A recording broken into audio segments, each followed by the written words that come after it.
নমস্কার বন্ধুরা, ক্যারিটি kitchen and ব্লগে তোমাদেরকে স্বাগত জানাই। আশা করি তোমরা সবাই খুব ভালো আছো এবং তোমাদের ভালোবাসায় আমিও খুব ভালো আছি। আজকে আমি তোমাদের সঙ্গে গাঁটি কচু দিয়ে রুই মাছের একটা চুলের রেসিপি শেয়ার করব। আশা করি তোমাদের ভালোই লাগবে। তার জন্য আমি এখানে দেখো 4 পিস রুই মাছ কেটে ধুয়ে নুন হলুদ মাখিয়ে রেখেছি। এবার আমি গ্যাসটা অন করে দিচ্ছি।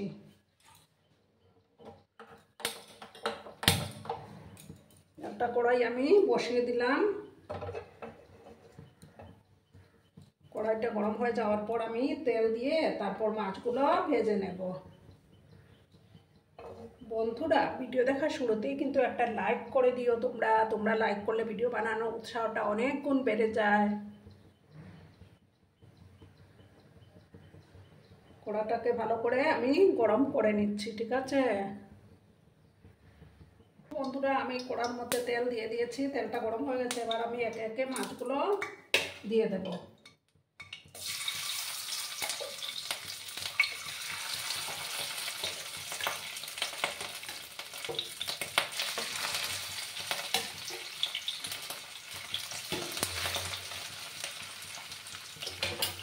মাছগুলোকে একটু লাল লাল করে ভেজে নেব। একটা সাইড হয়ে যাওয়ার পর আর একটা সাইড আমি উল্টে দেব।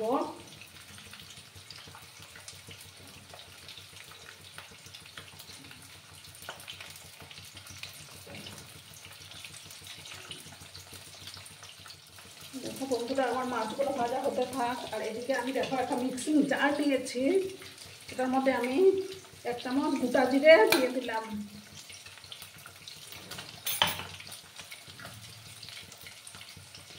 তারপর এই যে ছোটার মতো পাকা লঙ্কা দিয়ে দিলাম। আর দু টুকরো আদার টুকরো দিয়ে এটাকে একটা পেস্ট আমি বানিয়ে নেব, ঠিক আছে। আর এদিকে আমার মাছটা ভাজা হতে থাক। দেখো আমার মশলা পেস্টটা তৈরি হয়ে গেছে। এবার আমি মাছগুলোকে উল্টে দিচ্ছি।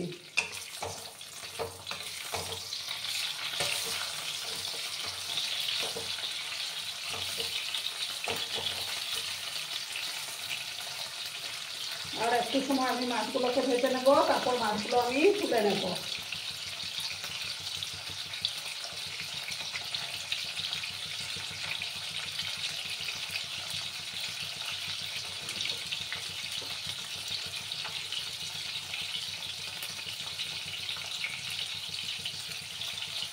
দেখো মাছগুলো আমি ভাজা হয়ে গেছে, আমি মাছগুলো তুলে নিয়েছি। এবার আমি ওই তেলের মধ্যে কচুগুলো দিয়ে দেবো, কাঠি কচুগুলো।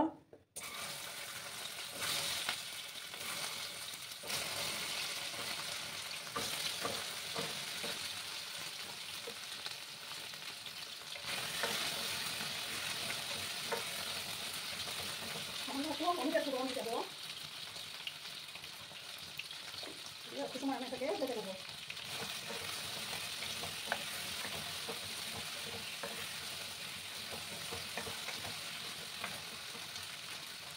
মিনিটের মতো আমি এটাকে একটু ভেজে নেবো।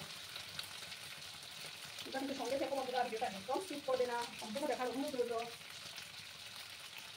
পুরোনো নতুন সব বন্ধুদের জানাই অনেক অনেক ভালোবাসা।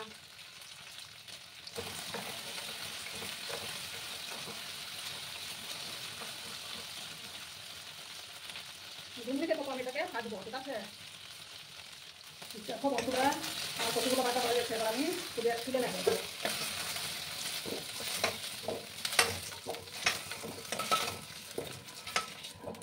তুলে নিলাম। এবার আমি আর একটু সর্ষের তেল দেবো।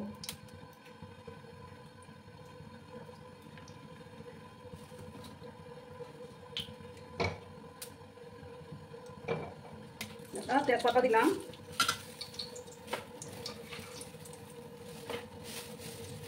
আর 1/2 চামচের মতো গোটা জিরে দিয়ে দিলাম। যখন ফোড়নটা থেকে একটা সুন্দর সুগন্ধ বেরোবে তখন আমি পেঁয়াজটা অ্যাড করে দেবো।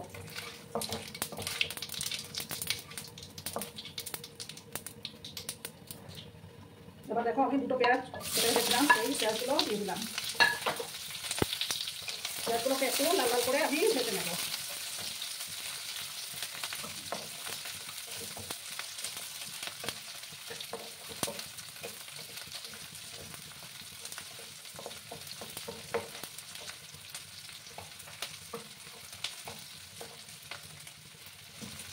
আঁচটাকে আমি একদম হাই করে দিয়েছি, একটু লাল লাল করে ভেজে নিতে হবে।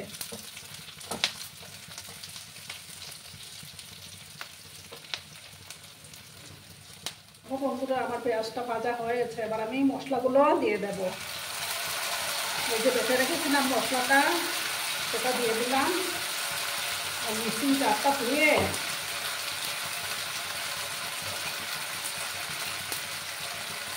জল দেবো।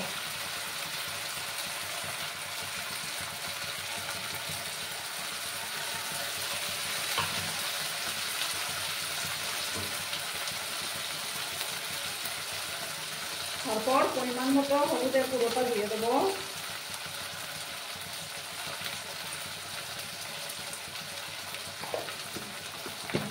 এই মশলাটাকে কিন্তু ভালো করে কষিয়ে নিতে হবে।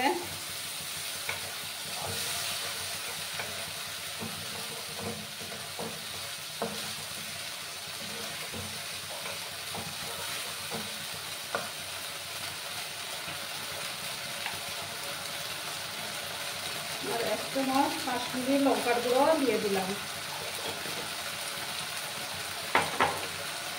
দিয়ে ভালো করে মশলাটাকে কষিয়ে নেব। যতক্ষণ না মশলাটা থেকে তেল ছাড়তে শুরু করেছে ততক্ষণ ভালো করে কষিয়ে নিতে হবে।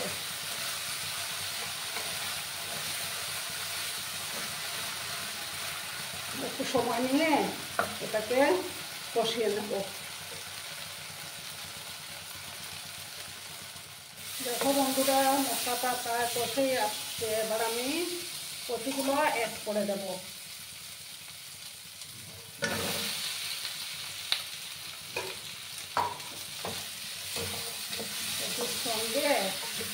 কচুর সঙ্গে আবার ভালো করে আমি মিক্স করে দিচ্ছি।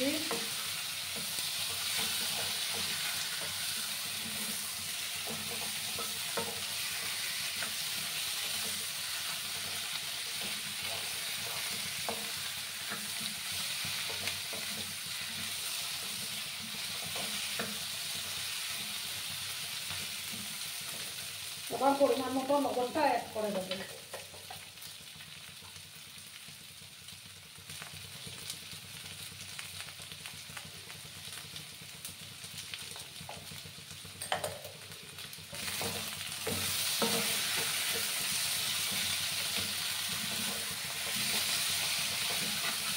এবার আমার জল দেওয়ার পালা, আমি জলটা দিয়ে দেবো। আমি গরম জল ইউজ করবো।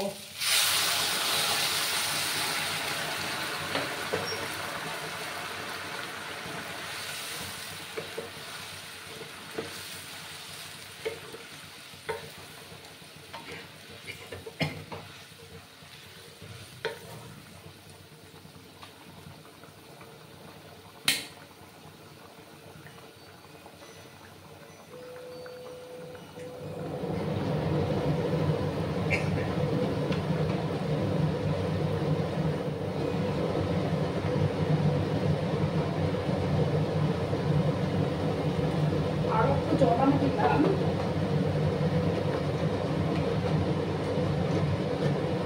আর দেখো 4টা চেরা কাঁচা লঙ্কা আমি এবার দিয়ে দেবো।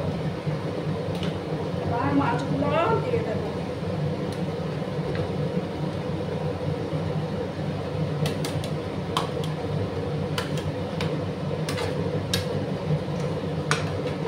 দেখো বন্ধুরা, তরকারির কালারটা কত সুন্দর এসছে। এবার গ্যাসের আঁচটাকে আমি একদম লো করে দিচ্ছি। দিয়ে আমি 7-8 মিনিটের মতো রান্না করে দেব। তাহলে তৈরি হয়ে যাবে আমার গাঠুমচু দিয়ে রুই মাছের ঝোলের রেসিপি। তোমরা কিন্তু সঙ্গে থাকবো বন্ধুরা। 7-8 মিনিট পরে আমি ফিরে আসছি। বন্ধুরা, 6-7 মিনিট পরে আমি ফিরে আসলাম। দেখো আমার রান্না অলমোস্ট ডান। কচুগুলো খুব সুন্দর সেদ্ধ হয়ে গেছে। আর তরকারির কালারটা অত সুন্দর এসছে। দেখো দেখো কচুগুলো একদম গলে গেছে। এবার আমি গ্যাসটা অফ করে দিচ্ছি। তারপর আমি পরিবেশন করে দেব। দেখো বন্ধুরা, আমি সার্ভ করে দিয়েছি, কেমন হয়েছে অবশ্যই কমেন্ট করে বলো। কিন্তু তোমরা তোমাদের এই মিষ্টি মিষ্টি কমেন্টের অপেক্ষায় আমি থাকি। আর এতক্ষণ ধরে আমার ভিডিওটার সাথেও পাশে থেকে আমাকে এতটা সাপোর্ট করার জন্য তোমাদেরকে আবারও জানাই অনেক অনেক ভালোবাসা এবং অনেক অনেক ধন্যবাদ। ততক্ষণে তোমরা সবাই খুব ভালো থেকো, সুস্থ থেকো, আনন্দে থেকো। আর আমার ভিডিওটার কোনো অংশেও যদি তোমাদের একটুও ভালো লাগে তাহলে অবশ্যই তোমাদের বন্ধু বান্ধবের মধ্যে শেয়ার করে দেওয়ার অনুরোধ রইল। এখন আমি বিদায় নিচ্ছি। ধন্যবাদ।